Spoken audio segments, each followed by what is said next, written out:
Israel ने शनिवार सुबह ईरान पर हमले कर दिए हैं।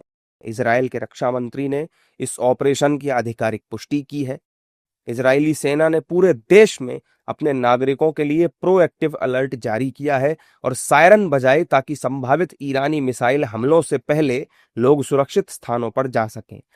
इजरायल को हमले में अमेरिका का भी साथ मिला है, यानी ये एक संयुक्त अटैक था। इस हमले के बाद ईरान ने भी पलटवार किया। ईरान ने एक साथ 7 देशों पर हमला कर दिया है। मौजूदा स्थिति गंभीर युद्ध की तरफ बढ़ रही है। विपक्ष के नेता ईरान पर इजरायल के हमले को गलत बता रहे हैं और केंद्र सरकार की विदेश नीति पर सवाल उठा रहे हैं।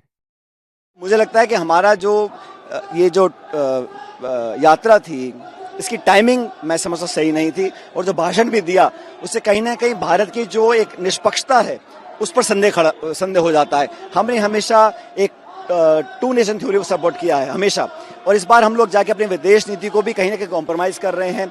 विदेश नीति बनती है राष्ट्र हितों को देखकर, वो व्यक्तिगत छवि बनाने का माध्यम नहीं होता।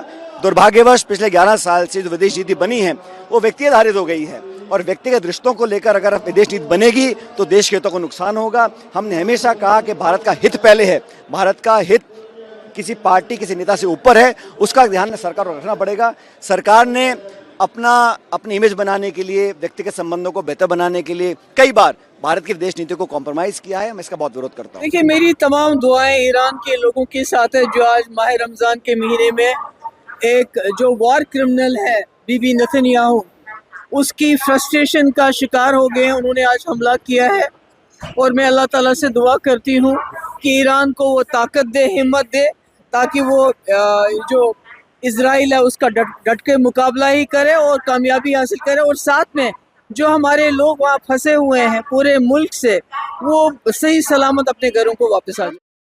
इस बढ़ते तनाव को देखते हुए तेहरान स्थित भारतीय दूतावास ने भी ईरान में रह रहे भारतीय नागरिकों के लिए अलग से एडवाइजरी जारी की है। दूतावास ने भारतीयों से अपील की है कि वो अनावश्यक आवाजाही से बचें और यथासंभव घरों के भीतर रहें, साथ ही हालातों पर लगातार नजर बनाए रखें।